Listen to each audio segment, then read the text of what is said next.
Salut tout le monde, bienvenue dans cette toute nouvelle vidéo, c'est le D, David K, bienvenue pour un tout nouveau podcast avec un sujet un petit peu plus sérieux aujourd'hui. On va parler de la fin des boutiques, non pas physiques, mais des boutiques en ligne.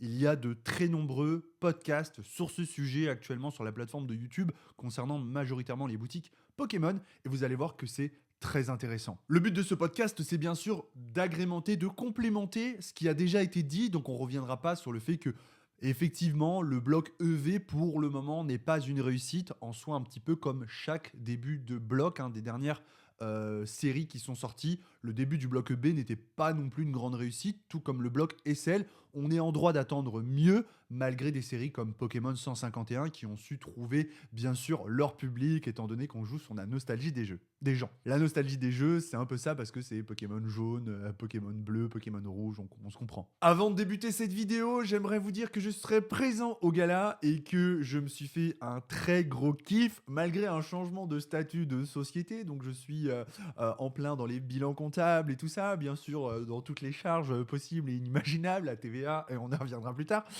On va quand même le prendre avec le sourire malgré les gros billets qu'on lâche.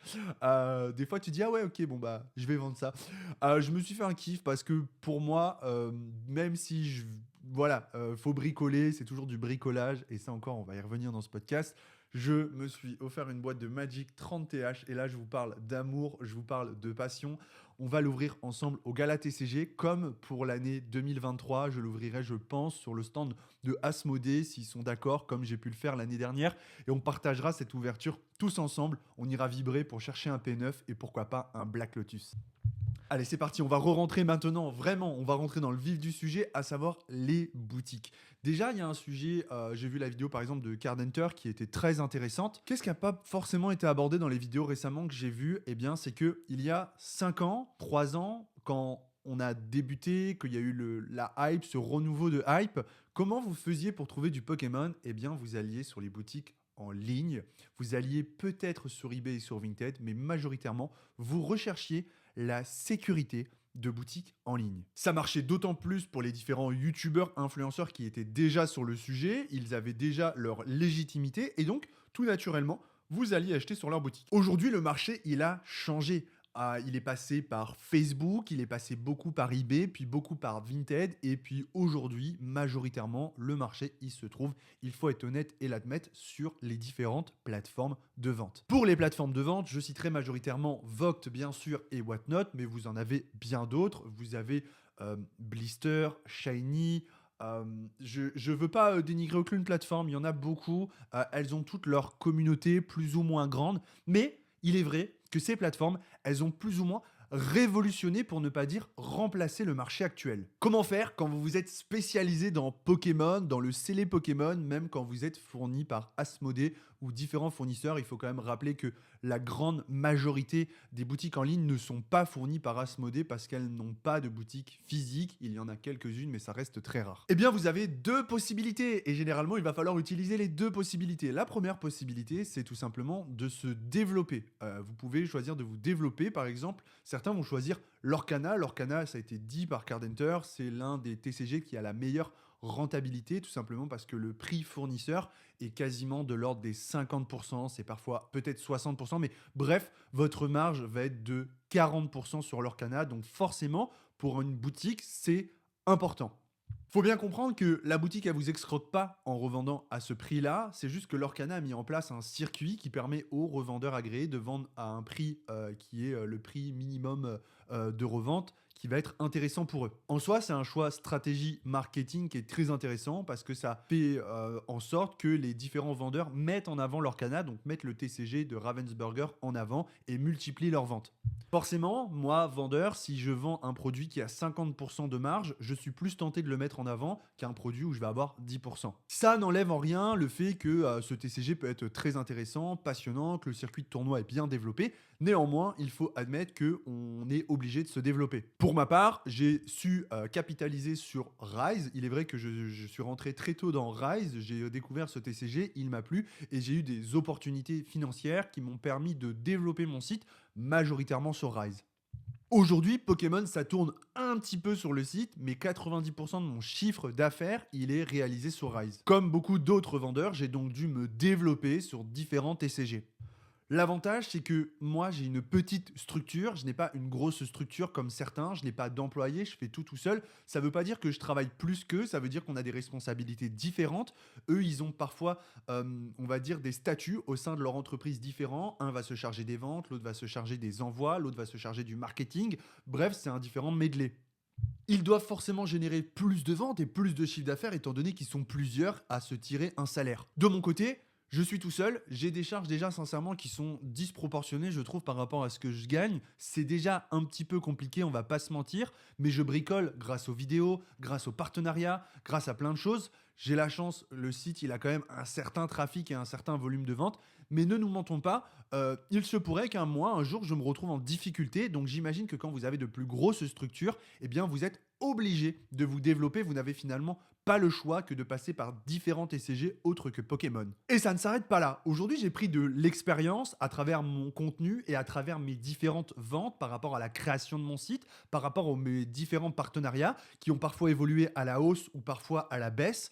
Il a fallu revoir, renégocier. Certaines choses se sont bien passées, d'autres se sont mal passées. Donc, comme beaucoup de boutiques en ligne, j'ai dû trouver des solutions en tant qu'influenceur, boutique. Il a fallu faire des choix. Et on va pas se mentir, et je vais très clairement vous le dire, avec le temps, avec le contenu, j'ai peut-être pris en maturité et j'ai fini par comprendre certaines choses. À un moment, je pointais du doigt certaines pratiques de certaines boutiques qui récupéraient peut-être des items en certaines quantités et qui ne les mettaient pas à la vente sur leur site. C'est un fait, c'est factuel. Vous avez des boutiques qui vont recevoir des stocks, que ce soit sur One Piece, Star Wars, Pokémon ou tout autre TCG, et qui finalement ne vont pas les lister sur leur site, mais vont les vendre à gauche. Vendre à gauche, ça veut tout simplement dire vendre au black ou les encaisser sur différentes plateformes où vous n'allez pas avoir forcément besoin de déclarer l'argent. On va pas se mentir, tout le monde a besoin de magouiller un peu. Très clairement, je ne vous apprends rien. Demain, si vous faites une brocante et que vous encaissez 500 euros dans votre journée, vous n'allez pas aller les déclarer à l'URSSAF ni même à votre comptable. Et finalement, j'en viens à me dire que ces boutiques qui utilisent ces pratiques, peut-être depuis longtemps, mais en tout cas aujourd'hui, sont peut-être dans l'obligation de faire ce genre de pratique. Est-ce qu'on doit alors jeter la pierre à Pokémon, aux influenceurs et leurs boutiques ou au fait que le marché ait évolué? Eh bien, c'est un peu le chat qui se mord la queue tout simplement parce qu'aujourd'hui, vous, en tant que consommateur, vous allez plus peut-être aller acheter une display chez tel vendeur sur telle plateforme qui se trouve en Belgique et qui ne va donc pas déclarer la TVA et qui va un petit peu magouiller. Et finalement, avec le temps et le recul, je n'ai pas envie de jeter la pierre à ce vendeur, tout simplement parce qu'il a mis un système en place qui lui permet de tenir le coup et de optimiser son activité. Mais effectivement, ça va pénaliser le petit vendeur ou la structure qui se lance et par exemple qui est en France et paye de la TVA. Est-ce que c'est de la fraude à la TVA? Je sais pas, je m'en fous. Je suis pas en train de faire de la délation, je suis juste en train de vous expliquer le système. En ce qui me concerne, je fais pas de Pokémon, mais ou du moins sur le récent et le scellé. Néanmoins, peut-être que finalement, la responsabilité, elle vient au consommateur de peut-être soutenir sa boutique favorite. Et je vous parle pas de ma boutique parce que finalement, j'ai pas la plus grosse structure et c'est peut-être pas moi qui suis le plus dans le besoin. Notamment grâce à ce genre de vidéo qui me rapporte des petits billets à chaque fois. Pensez à liker et à vous abonner d'ailleurs pour louper aucun podcast. Tout ça pour vous dire qu'on a tous notre part de responsabilité et que moins vous allez commander, par exemple sur la boutique de un tel ou un tel, la dernière display qui est sortie, moins il va faire de marge sur le volume. S'il ne vend pas 50 displays et qu'il en vend que 10, il va peut-être être obligé de le répercuter sur les prix, de vous vendre la display un petit peu plus cher. Ça faisait longtemps qu'on t'avait pas vu, Chouki. Ça va? Donc, peut-être que c'est aussi votre responsabilité, des fois, de peut-être faire marcher un petit peu, on va dire, pas le commerce local, mais le commerce de votre youtubeur favori ou influenceur favori. D'ailleurs, j'emploie souvent le terme youtubeur influenceur et c'est pas juste, je devrais pas dire ça parce qu'avant tout, c'est des boutiques professionnelles et avant d'être youtubeur, elles sont aussi boutiques professionnelles. Podcast, il a pour but de mettre en perspective des choses qui sont actuellement factuelles et que tout le monde fait ce qu'il peut pour s'en sortir. Tout le monde magouille un petit peu à sa manière car c'est une nécessité pour continuer à vivre de sa passion.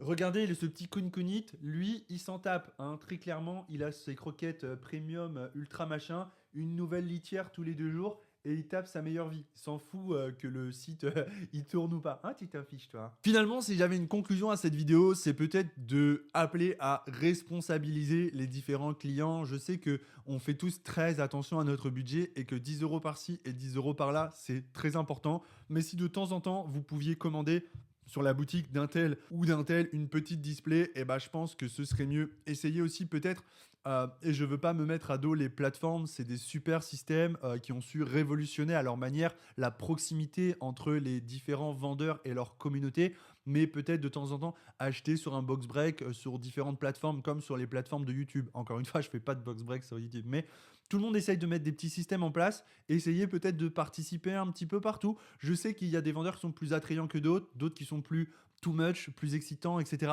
Voilà, je suis curieux de lire vos avis dans les commentaires pour voir vos retours, avoir votre ressenti. Ça, c'est mon ressenti. Je ne pourrais pas dire en tant que consommateur et en tant que vendeur, ni l'un ni l'autre. Je vous partage juste mon avis finalement et je suis très curieux d'avoir vos retours parce que la majorité d'entre vous, vous n'êtes pas vendeurs, vous êtes juste des consommateurs et vous allez pouvoir m'aiguiller un petit peu et me permettre d'y voir plus clair dans ce vaste sujet. En tout cas, je suis très heureux de vous retrouver ce week-end au Gala TCG. Ce sera l'occasion de partager du contenu ensemble, de partager des discussions très intéressantes, donc j'ai hâte de vous y retrouver. Merci à tous d'avoir suivi ce podcast jusqu'à la fin. C'était le dé David K pour la communauté, pour les passionnés et pour les collectionneurs. Je vous dis à très bientôt.